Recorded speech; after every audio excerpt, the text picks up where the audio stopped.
Assalamualaikum warahmatullahi wabarakatuh. Salam guru penggerak. Mohon izin memperkenalkan diri.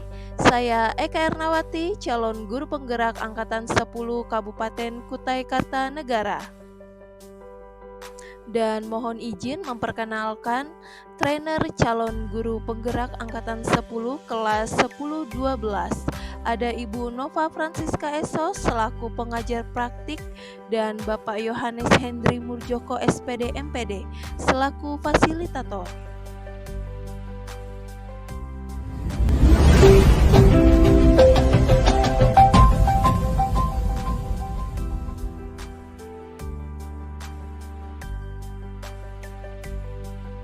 Video ini berisikan mengenai koneksi antar materi modul 2.1 pembelajaran berdiferensiasi.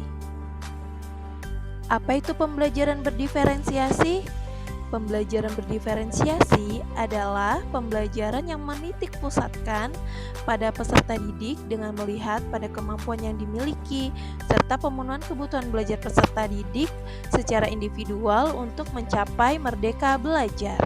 Karena setiap anak itu adalah unik, mereka memiliki kelebihan dan kekurangannya masing-masing. Sehingga kita sebagai guru harus memfasilitasi kebutuhan belajar mereka. Bagaimana cara untuk dapat melakukan pembelajaran berdiferensiasi di kelas? Maka guru harus yang pertama memahami tujuan pembelajaran, yang kedua mengetahui dan merespon kebutuhan belajar murid, yang ketiga menciptakan lingkungan belajar yang mengundang murid untuk belajar, yang keempat melakukan manajemen kelas yang efektif, dan yang terakhir melakukan penilaian berkelanjutan. Berkaitan dengan kebutuhan murid, guru harus memahami 3 aspek, yaitu yang pertama adalah kesiapan belajar. Kesiapan belajar murid mengharuskan guru untuk menilai pengetahuan awal dan menentukan apa yang telah murid ketahui dan di mana murid berada. Yang kedua, minat murid. Minat setiap anak pasti berbeda-beda. Minat adalah salah satu motivator penting bagi murid untuk terlibat aktif dalam proses pembelajaran. Yang ketiga, profil belajar murid yang terdiri dari lingkungan, budaya, gaya belajar, dan kecerdasan majemuk. Untuk selanjutnya, mengidentifikasi kebutuhan murid dapat dilakukan dengan yang pertama, mengamati perilaku murid, yang kedua, mengidentifikasi pengetahuan awal, yang ketiga, mereview dan merefleksi praktik pengajaran, yang keempat, berbicara dengan guru sebelumnya, yang kelima, membaca rapor di kelas sebelumnya, dan yang keenam, menggunakan berbagai penilaian formatif dan diagnostik. Dan strategi pembelajaran berdiferensiasi terdiri dari yang pertama, diferensiasi konten berkaitan dengan apa yang kita ajarkan seperti materi, konsep atau keterampilan yang perlu dipelajari berdasarkan kurikulum.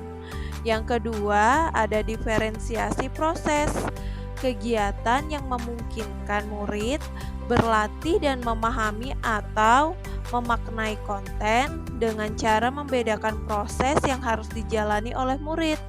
Dan yang ketiga, ada diferensiasi produk, bukti yang menunjukkan apa yang murid telah pahami dengan cara membedakan atau memodifikasi produk sebagai hasil belajar murid, hasil latihan, penerapan dan pengembangan apa yang telah dipelajari. Lalu, adakah keterkaitan antara modul pembelajaran berdiferensiasi dengan modul lain?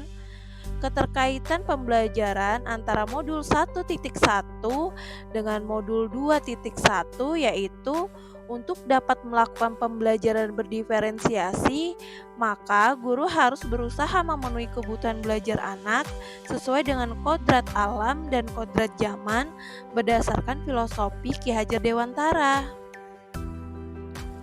Lalu keterkaitan modul 1.2 dengan modul 2.1, seorang guru penggerak harus berpihak pada murid, reflektif, mandiri, kolaboratif, dan inovatif untuk menciptakan pembelajaran berdiferensiasi agar dapat memenuhi kebutuhan murid.